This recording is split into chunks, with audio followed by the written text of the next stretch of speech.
dealing with rejection.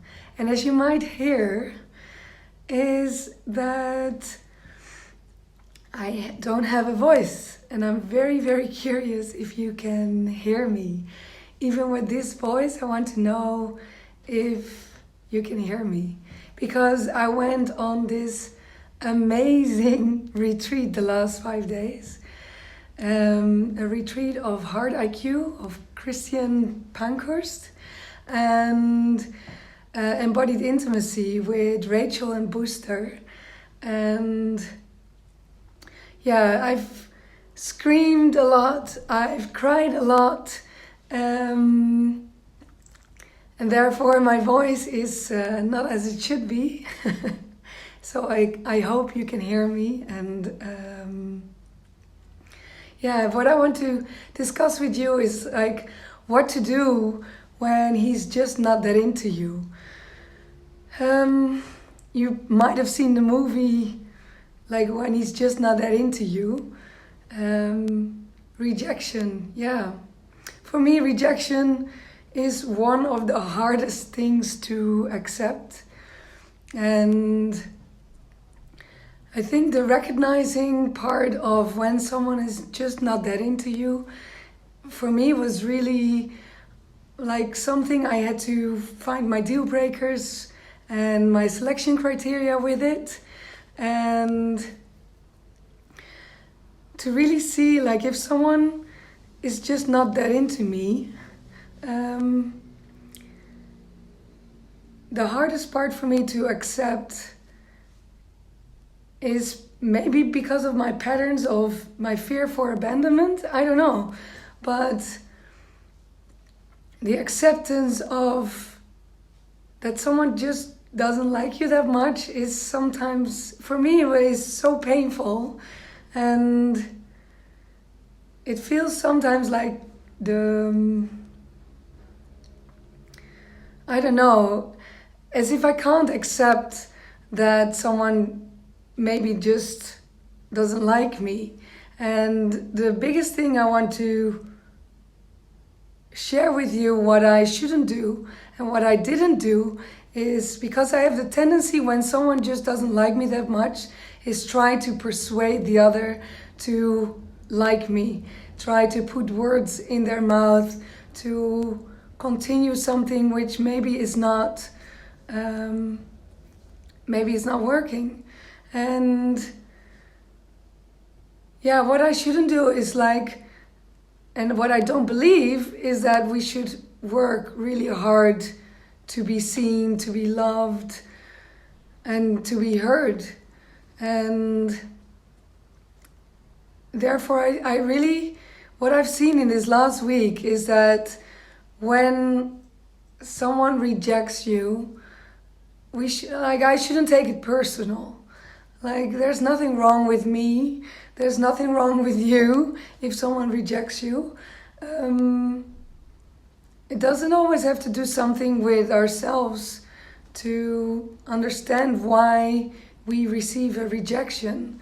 And not taking it personal is sometimes really hard, especially because of my self-judgments and that I think like, oh, maybe I should have done it better, or maybe I should have behaved differently,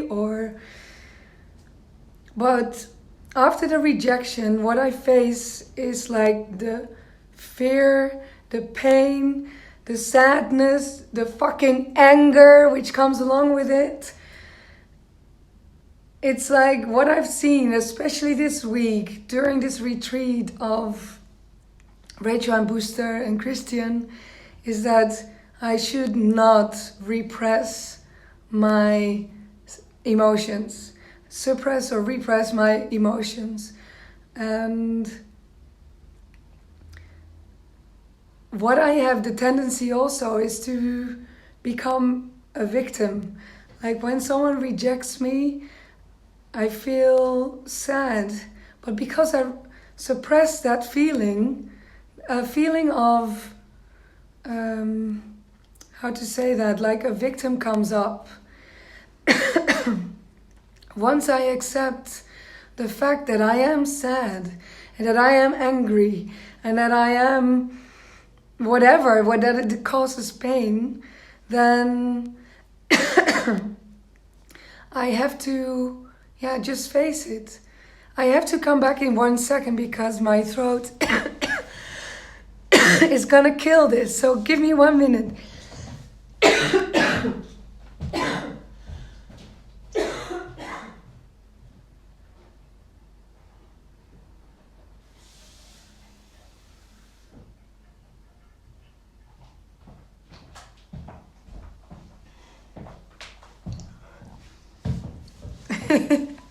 I didn't expect that talking with this voice would be so tough.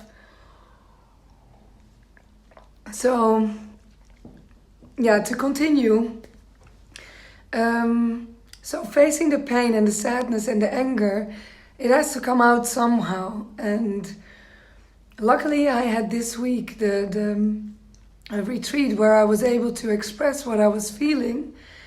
But what I see when I'm facing these kind of things at home, I shouldn't repress or suppress my emotions. I shouldn't suppress my anger, my sadness, and fully embracing what is there is part of it. And it's really hard sometimes, but really,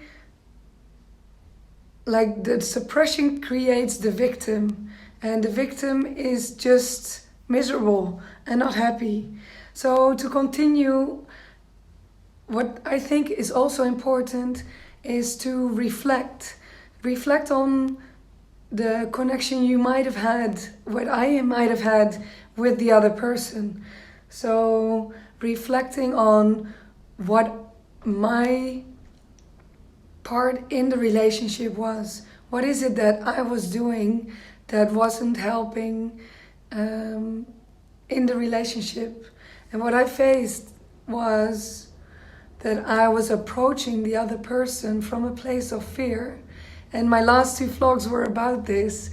And when I approach from a place of fear, clearly what I do is I am already awaiting for the moment that I will be hurt.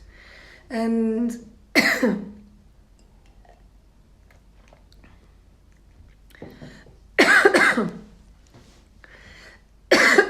I'm so sorry. I thought it would be easier today, but it's not. So what I want to continue with is to be grateful. What is it that I'm grateful for? What I received in this contact? What is it that I learned from it? And what did it bring me in my life? What can I take home with me from this relationship into the next? And one of the most important things was to come back to myself. So from a place of pain and sadness, I had to accept. And part of the acceptance is also to come back to myself and to feel like, okay, what makes me happy? How can I stay in a happy place? What makes me joyous? And what is it that I need to do without reaching out for the other to fulfill me, or for anyone to fulfill me? I have to come back to myself. So, because it's not going very well today, I want to finish this vlog with just the topics, what I could recommend. And that's accept the fact that someone is rejecting you, and accept all the feelings that come along with it. Don't fight or force love. It's not I don't believe that needs to happen. Don't take it personal. Don't take it personal. It's not about you. Face your pain and your sadness and your anger, and find help or do something with it to receive help. Friends, therapists, you name it. Try to find help. Reflect on it. Reflect with a grateful mind. Reflect on what you learned from it and what you gained from it and what you can give back to the world or in your next relationship. And be fucking proud that you opened your heart again and again and again to reach and to meet someone who is meeting you in love. And last but not least, work from inside out. Find a way to come back to yourself, make yourself truly deeply happy again, and move from there, and then other things might follow. So, thank you again for watching, especially if you watched till the end, even with my breakups, hiccups, coughs and everything. Well done. I would look forward to see you next week, especially if my voice is back. And thank you again for watching. With love. Ciao.